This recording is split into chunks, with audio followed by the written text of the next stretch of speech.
Bismillahirrahmanirrahim. Assalamualaikum warahmatullahi wabarakatuh. Apa khabar murid-murid? Saya harap kamu berada dalam keadaan sihat dan sejahtera. Baiklah murid-murid, bertemu kita lagi dalam pelajaran hari ini dalam topik ibadat pula.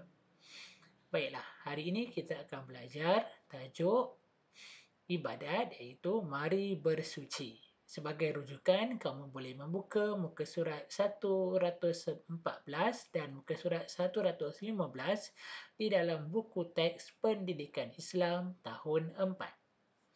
Baiklah murid-murid. Objektif pembelajaran. Apa yang kita akan belajar hari ini? Hari ini kita akan belajar menyebut maksud najis dengan betul. Yang kedua, kita akan membaca jenis-jenis najis dengan betul. Yang ketiga, kita akan menulis maksud najis dan jenis najis dengan betul. Baiklah, sebelum belajar, mari kita baca doa. Bismillahirrahmanirrahim. Allahumma ftah alaina hikmataka wa nsyur alaina min khazaini rahmatika ya arhamar rahimin. Ya Allah, bukakan kepada kami hikmat-Mu dan berikan kepada kami rahmat-Mu. Ya Allah yang Maha Pengasih lagi Penyayang. Alhamdulillah. Baiklah murid-murid, mari kita baca bersama-sama daripada nombor 1 ini. Okey, ada seorang cucu dengan atuknya. Dia cakap, "Tengok Tok, Hafiz terpijak tahi." Atuk dia pula cakap, "Itulah kalau tidak berhati-hati. Kan dah terpijak najis." Cucu dia tanya, "Apa erti najis Tok?" Okey, atuk dia pula cakap, "Najis ialah semua benda kotor yang menghalang daripada sah solat seperti darah dan tahi." Okey, cucu dia cakap, "Oh, baru Fatah tahu." Okey, itu adalah maksud najis. Najis ialah semua benda kotor yang menghalang daripada sahnya solat seperti darah dan tahi.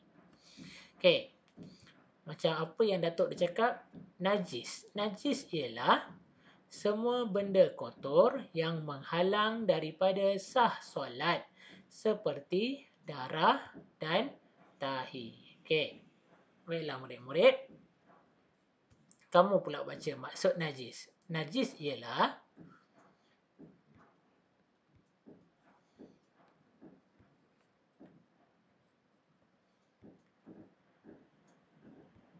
bagus. Alhamdulillah.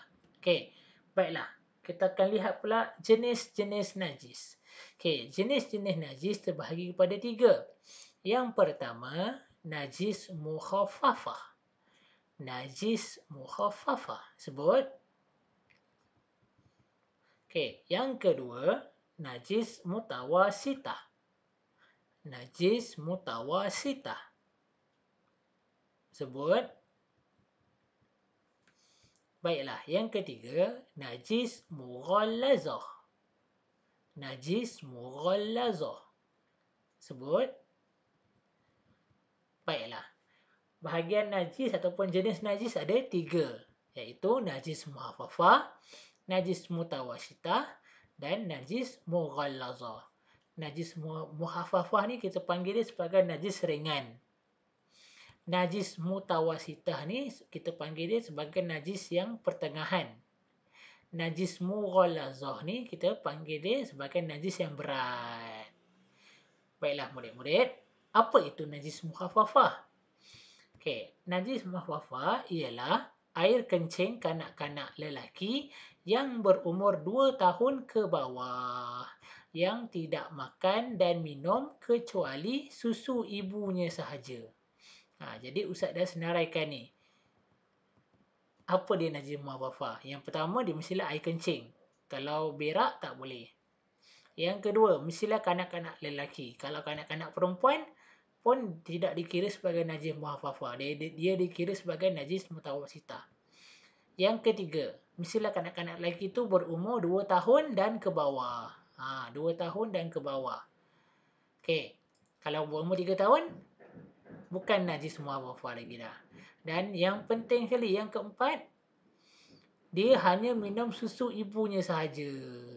Dia tak minum susu tepung ke, susu formula kan. Dia hanya minum susu ibunya saja. Jadi itu adalah najis muhafafah. Okey, kamu kena ingat ni, najis muhafafah ni najis yang ringan. Okey, baiklah. Yang seterusnya, najis mutawasitah. Najis mutawasitah bermaksud najis yang selain daripada mughallazah dan najis muhafafah. Contohnya seperti air kencing, tahi ataupun darah. Semua benda yang keluar daripada kubul, lubur itu adalah najis, dan juga darah pun najis, nanah pun juga najis. Okey. Baiklah. Itu adalah najis mutawasitah. Yang terakhir, najis mughallazah. Najis mughallazah ni adalah najis berat. Apa dia najis berat? Najis berat ialah seperti anjing, khinzir dan keturunannya. Segala-gala perkara yang berkaitan dengan kedua-duanya. Maksudnya perkara yang berkaitan dengan anjing dan khinzir tu. Daging dia ke, ataupun tahi dia ke, ataupun kencing dia ke. Itu adalah najis mughallazah. Contohnya air kencing anjing tu, air liur anjing tu, najis dia, dan darah kedua-dua najis anjing dan khinzir itu dikira najis mughallazah sebagai najis yang berat. Baiklah murid-murid, nanti pada pelajaran depan kita akan belajar cara untuk menyucikan najis mutawasitah, najis muhafafah dan najis mughallazah. Sekian saja pelajaran kita pada hari ini. Jumpa lagi pada pelajaran depan insya-Allah. Dan jangan lupa like, share dan subscribe YouTube Ustaz.